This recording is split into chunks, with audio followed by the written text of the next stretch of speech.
हिंद दोस्तों, जय जवान जय किसान। मेरा नाम है राहुल जवान। मैं हूं इस समय ढकरवा के पास एक गांव है गोठी, वहां मनोज पांडे जी के यहाँ पे हम बैठे हैं और यहाँ बात चल रही है केले की खेती की। तो विस्तृत चर्चा हमने अभी इनको बताई कि किस तरीके से खेती होनी चाहिए, वो केले की हो, धान की हो, चने की हो, मटर की हो, किसी की भी हो। बेसिक सूत्र खेती का क्या होना चाहिए। अब हम बात करने वाले हैं स्प्रे के ऊपर कि स्प्रे क्या है और करना कैसे चाहिए। तो आप सभी लोग स्प्रे करते हैं अपने अपने खेतों में, धान में, चने में, मटर में, गन्ने में, केले में, आम में, हर चीज़ में। एक्चुअली स्प्रे का कोई सिस्टम बनाया नहीं कुदरत ने, स्प्रे आदमी का बनाया हुआ है। तो जब आप किसी भी पौधे के ऊपर स्प्रे करते हैं, पत्ते के ऊपर, तो इसके अंदर छोटे छोटे रोम छिद्र होते हैं, जैसे हमारी स्किन में होते हैं, बहुत छोटे। उसके अंदर जो दवाई हमने पानी में मिला के डाली, वो दवाई जब पौधे के रोम छिद्रों के अंदर जाती है तो इनके थ्रू कोशिकाओं में उतर के पौधे के सिस्टम में जाती है और पौधे के सिस्टम से पौधे की रूट्स तक ये संदेश देती है। जैसे आपने 19-19 डाला तो 19-19 का जो एसेंस अंदर गया, वो जड़ों को जाके ये एसेंस देगा कि भाई हमें नाइट्रोजन, फास्फोरस, पोटास की जरूरत है। तो जमीन में पड़ा हुआ जो नाइट्रोजन, फास्फोरस, पोटास है, पौधा उसको जल्दी से उठाना शुरू कर देगा। हम इसके माध्यम से एसेंस देते हैं। जैसे अभी हम यहाँ पे बैठे हैं और हमें भूख लगी है, तो वहाँ से हमें उड़द की खुशबू आई, तो मन में क्या दिमाग में आएगा, आज उड़द खाएंगे। मतलब उड़द की तरफ मन चला गया और मुंह में पानी आ गया। समझ रहे हो। एसेंस गोभी का सब्जी बनाई या पनीर में तो खैर आती नहीं, दूसरा सब नकली।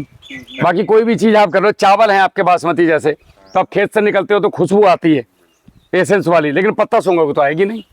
लेकिन एकदम से भपका सा आता है, ऐसा लगता है बासमती चावल बने कहीं। तो एसेंस देता है वो इनको। दूसरा, कभी भी कोई भी स्प्रे अगर 7 बजे से लेके 8:30 बजे के बीच में कर दिया सुबह के, तो वो कामयाब है। वरना जहाँ सूर्य देवता ने 10 बजे उसके ऊपर किरण डाली, वो सब भाप बन के उड़ जाएगा और बचा कुचा जो है आपकी शुरू में तो ज़मीन में चू जाएगा और ऊपर चला जाएगा। तो किसी भी हालत में 9 बजे से लेके और शाम के 3:30 बजे तक, गर्मियों में 3:30 से 4 बजे तक स्प्रे ना करें। और मोस्टली किसान सुबह को 8:30 बजे टंकी लेकर निकलता है और 1 बजे तक स्प्रे करके अपने घर आ जाता है। इसीलिए आप लोगों का 90% तक दवाई भाप बन के उड़ जाती है या निष्क्रिय हो जाती है, उसके ऊपर पड़ी पड़ी सूर्य देवता उसको ले जाते हैं। कभी भी इस बीच में स्प्रे ना करें। दूसरी गलती, आप लोग अच्छा सिलिकॉन स्टिकर यूज नहीं करते। स्टिकर का काम है चिपकाना, सिलिकॉन का काम है उसको तोड़ना, बॉन्डिंग को। आपने पौधे के पत्ते के ऊपर स्प्रे कर दिया पानी का, शाम के समय भी कर दिया हमने मान लिया, तो पौधे का जो रोम छिद्र है और पानी की जो बूंद है, बारीक से बारीक पानी की बूंद जो आपने फोग बनाया, समझ रहे हैं, वो पानी की बूंद का घनत्व इस पौधे के छेद से बड़ा है। अंदर नहीं जाएगा, अंदर नहीं जाएगा। 10 से 15% ही ये खींच पाएगा, बाकी बेकार। अब इसको 400 गुना तक बारीक करने का काम कौन करता है? सिलिकॉन। जैसे ही वो इसके अंदर टच होगा पानी के, इसके घनत्व को, सर्फेक्टेंट को तोड़ देगा, मतलब उसको घनत्व को तोड़ देगा इसके। तो ये बूंदे 400 गुना बारीक हो जाएंगी। फिर ये पत्ते के इधर भी आ जाएगा, आप ध्यान दोगे तो फिर आपके पूरे सिस्टम में जाके काम करेगा। तो बिना सिलिकॉन स्टिकर के ना करें स्प्रे। ये हमारे यहाँ से भी आता है, 399 रुपये का है और 100 टंकी के लिए है, 15 लीटर की। डॉक्टर वाला इंजेक्शन लेके आओ, 1 ml ही डालना एक टंकी में, बस एकड़ में 10 ml, इतना काफ़ी है और बहुत सस्ता है, 399 का, 10 एकड़ के लिए हो गया। और या फिर घर पे बना लो। घर पे बनाओगे तो रीठा 1 किलो, 1-1.5 किलो एलोवेरा के पत्ते और 1 किलो गुड़, इनको 50 लीटर पानी में मिला के रखो। एलोवेरा को थोड़ा, वो अपना रीठे को उबाल लो थोड़ा सा पानी में डाल के, 2-4-5 लीटर 10 लीटर में, आधा घंटा। उसके बाद इनमें मिला दो, 45 दिन छोड़ दो, स्टिकर बन के तैयार। 1 कप उठाओ चाय वाला, छान के टंकी में डालो, मस्ती से स्प्रे करो। हर चीज़ के विकल्प हैं, जागरूक होना जरूरी है। देखिए, जो समाज जागरूक नहीं हुआ उसका हमेशा शोषण हुआ है। तो किसान अगर जागरूक नहीं होगा तो इसका शोषण हमेशा होता रहेगा। जैसे केले की फसल की बात कर रहे थे, अभी भैया केले खेती कर रहे हैं, ये किसका फली है? इधर आओ। कितने साल से केला खेती करते हो? आपका नाम क्या है? रमजान खान। रमजान खान। 3 साल में, इधर इधर डरो मत, 3 साल में ये नहीं पता चला ये दाग क्यों पड़ते हैं? ये पता नहीं चला, लोग बताते फंगस है। अरे लोगों को छोड़ो, तुम्हें क्या लगा 3 साल में? हमें तो पता नहीं था अभी। मैं फौज में गया, मुझे पता होना चाहिए कि मेरी बंदूक कैसे चल रही है। अब लोग कहते साहब ये बंदूक गोली फायर करती है, तो तुमने फायर नहीं किया 3 साल में? पिछले साल केवल हमने केले काटे हैं। अच्छा, तब भी लगाया है। नहीं मैं लड़ नहीं रहा हूँ उससे, मैं एक सवाल पूछ रहा हूँ। एक गुरु होने के नाते इसको खंगालना, इसके अंदर से निकालना मेरा काम है बातों को। तो ये दूसरी बार अब बुआरू फिर से कटेगा, उसमें ये फिर दिख रहा है। अच्छा, अभी हमने आप चाचा ने इसमें दवाई क्या डलवाई? अभी कोई नहीं डलवाई। अब आप दुकान वाले के पास जाते होंगे ये फली लेके? मोस्टली तो जाते ही है ना लोग। अभी नहीं, कल जाओगे परसों। बताते हैं कि ये रोए जैसे दाने से निकल रहे हैं। अच्छा, वो क्या बोलता है? जो भी देते हैं वही लाके डाल। जो कितना, मतलब 1 सीसी 2 सीसी कितना देते हैं? नहीं, दवाई जो भी देते हैं, या 1 सीसी दें, 2 सीसी दें, चाहे 3 सीसी दें, जो भी दें, पैकेट दें, वो ला के डालनी वो है। डालने पड़ेगा। उसके बाद वो बताता है आपको कि आपने मुंह पे मास्क लगाना है, हाथ में ग्लव्स पहनने हैं, इसको हाथ से टच नहीं करना है। नहीं, बोलता है मार दो जाके। बोलो मत। बीएससी एजी भारत में इसलिए नहीं आई थी कि मैं दुकान का दलाल बन जाऊं किसी कंपनी का। बीएससी एजी भारत में इसलिए आई थी कि पढ़ लिख करके भारत की कृषि को, जब युवा बीएससी एजी करके खेत में आएगा तो वो आधुनिक खेती और पारंपरिक खेती दोनों को मिला करके एक नया भारत का इतिहास बनाने की तैयारी में जाएंगे, आगे बढ़ेंगे, भारत को एक नए लेवल पे लेके जाएंगे कृषि में। लेकिन हमारे सारे बच्चे बीएससी एजी करके कंपनियों के एजेंट बन गए। और चलो बन गए, अच्छी बात है, नौकरी कर रहे हैं, करो, कोई दिक्कत नहीं है हमें उससे। कम से कम सही बातें तो किसानों को बताओ, इतना तो जागरूक करो कि केमिकल को डायरेक्ट इस पे मत करो भाई, मुंह पे मास्क बांधो, स्किन पे नहीं पड़ना चाहिए, कैंसर करेगा। ये कुछ नहीं है। जब केले का फल नया निकलता है, जैसे छोटा बच्चा देखा है, छोटे बच्चे के ऊपर मच्छरदानी ना लगाओ तो उसकी स्किन पे देखना बहुत सारे मच्छरों के निशान मिलेंगे आपको। ऐसे ही इसको एक काले रंग का मच्छर आता है बारीक, वो मच्छर को इसका अर्क बहुत पसंद है ऊपर का, जो जब सूंघोगे ना इसका ऐसे करके, नया केला आएगा कभी इसको सूंघ के देखना, हाँ, मन करता मैं ही खा लूँ इसको। वैसे ये आकर्षित होते हैं उसकी तरफ।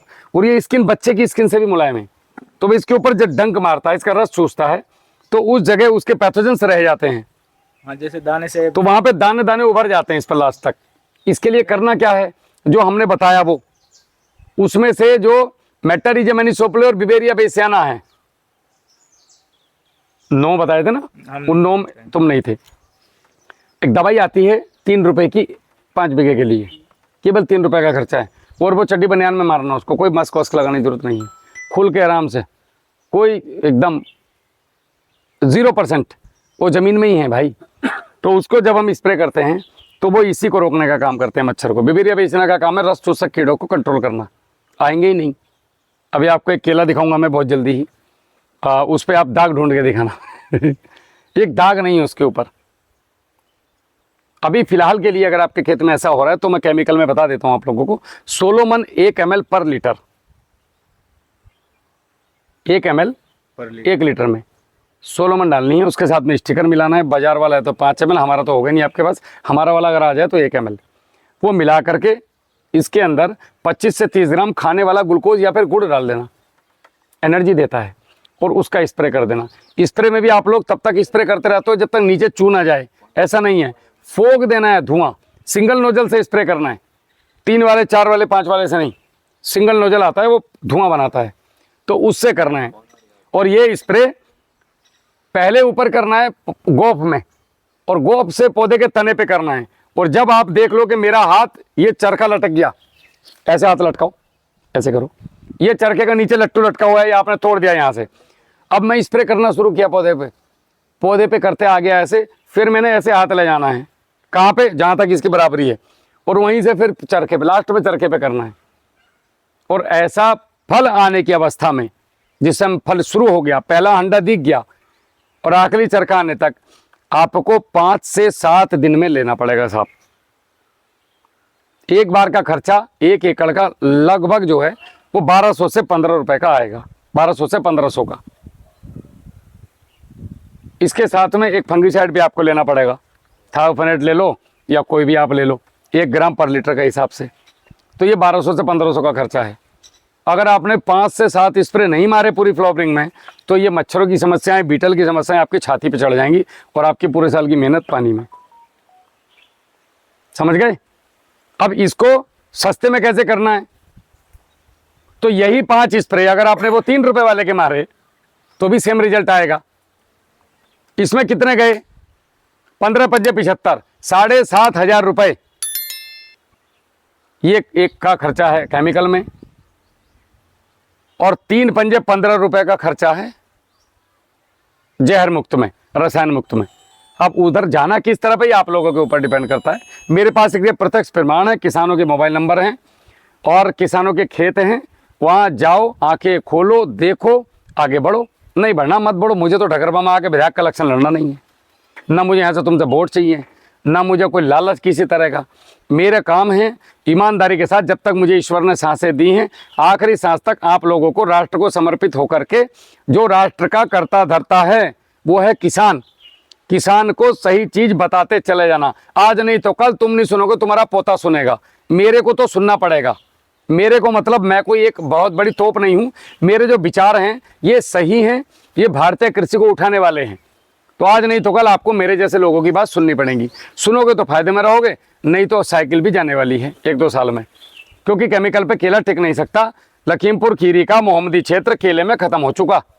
2030 तक वहाँ केला नहीं मिलेगा आपको। वो लोग बदलाव कर लेंगे, कारण वो मानते नहीं है किसी की। भाग्यगंज भी गया बिल्कुल। वहाँ पे 3 खेत हैं केवल, एक राजू सिंह, एक सरदार सुखराज,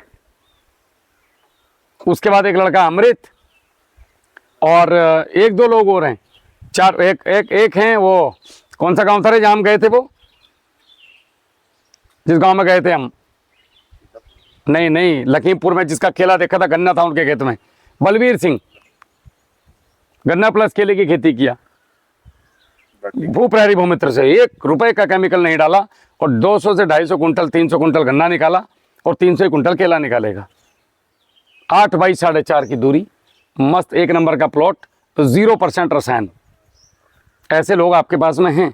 और उनके अलावा मुझे नहीं लगता उस क्षेत्र में किसी का केला ऐसा है जो खाने लायक है कि मैं घर तोड़ के गाड़ी में रख के ले जाऊँ कि घर सब्जी बनवा लूँगा। ऐसा लगता है कि यार जहर से मुक्ति दे दो। अब तुम सोचो, जहर बांट रहे हो आप लोग दुनिया को बिना चाहते हुए। एक होता है कि मुझे पता नहीं है तो मुझसे गलती हो गई, बैठ जाओ आप। एक होता है मुझे पता नहीं है, मुझसे गलती हो गई। एक होता है जानबूझ के गलती करना। तो जानबूझ के जो गलती करता है उसको गुनाह बोलते हैं, और गुनाह की सज़ा मिलती ज़रूर है, आज नहीं तो कल। जितने लेट मिलेगी उतने ब्याज के साथ मिलेगी, ये बात याद रखना। अगर आप लोग पता होते हुए भी अपने बच्चों की, या घर में जो बच्चे हैं, या हमारी जो नसों में घूम रहे हैं, अभी धरती पर आए नहीं हैं, उन बच्चों की इन ज़मीनों के साथ आप लोग अगर जानबूझ के अत्याचार करोगे और खिलवाड़ करोगे तो आपको नहीं भुगतना पड़ेगा, तो आपकी आने वाली नस्लों को भुगतना पड़ेगा। अभी क्या होता है, अभी तोरी पे सितंबर के महीने में, अक्टूबर के महीने में खीर पूड़े, ये आओ पिताजी आओ, कौवे को खिलाते हो ना। जब हमारा तुम्हारा नंबर आएगा तो लोग हमारे फोटो को लेंगे और दीवार पे चिपकाएंगे, और पूरा खानदान जूतों से मिलकर मारेगा उसे। क्यों? साले तेरी वजह से हम भूखे बैठे हैं आज। अगर तू उस समय सुधर जाता तो हम ये इस कंडीशन में नहीं फंसते आज। तो अगर आपके पास विकल्प नहीं है तो मजबूरी है। अगर मेरे पास विकल्प है, उसके बावजूद भी अगर मैं नहीं सुधर रहा हूं, तो ये देश के साथ गद्दारी है। ये इस जमीन जितनी इस देश के अंदर है, इस पूरे देश में जो जमीनें हैं, ये हमारी नहीं है, ये इस राष्ट्र की संपत्ति है। हम तो आए और गए, ये राष्ट्र यहीं रहेगा, हिंदुस्तान। इसकी संपत्ति की रक्षा करना किसका फर्ज है? हमारा, जिसके हाथ में है। मैं क्या करके आया? राष्ट्र की सीमाओं की रक्षा करके आया। आपका जो तखत है, इस तखत को कोई खराब ना करे तो मैं बंदूक लेकर वहां खड़ा हूं बॉर्डर पे। आप इस तखत को तोड़ने में लगे तो मैं किसको बचाऊं? मैं किसको बचाऊं? तो सैनिक तो अपना काम कर रहे हैं, लेकिन किसानों को जागरूक होकर के एकदम सेना की तरह एकदम ईमानदारी के साथ अपनी छाती के अंदर देशभक्ति लेकर के काम करना पड़ेगा। इस जमीन को अपनी जमीन मत समझो। ये तुम्हारे नाम पे दी गई है, तुम्हें केवल खेती करने के लिए। अगर ये जमीन नहीं बची तो आने वाली नस्लें खाएंगी क्या? तो राष्ट्र की संपत्ति का जो नुकसान करता है जानबूझ के, उसको क्या बोलते हैं? देशद्रोही। तो हम क्या हुए अगर हम नहीं सुधरे? तो हम उसी मिट्टी के साथ गद्दारी कर गए जिस मिट्टी ने हमें पाला। तो हमें जानबूझ के नहीं करना है भाई। अब इमरजेंसी में किसान फंसेगा तो वो रसायन, मैं ये भी नहीं कहता आज ही छोड़ दो। हमारे साथ आओ, धीरे धीरे खींच लाऊंगा मैं आपको नदी से बाहर, डूबने नहीं दूंगा। आगे आप लोगों की इच्छा है और कुछ सवाल हो तो पूछ सकते हो। जय हिंद।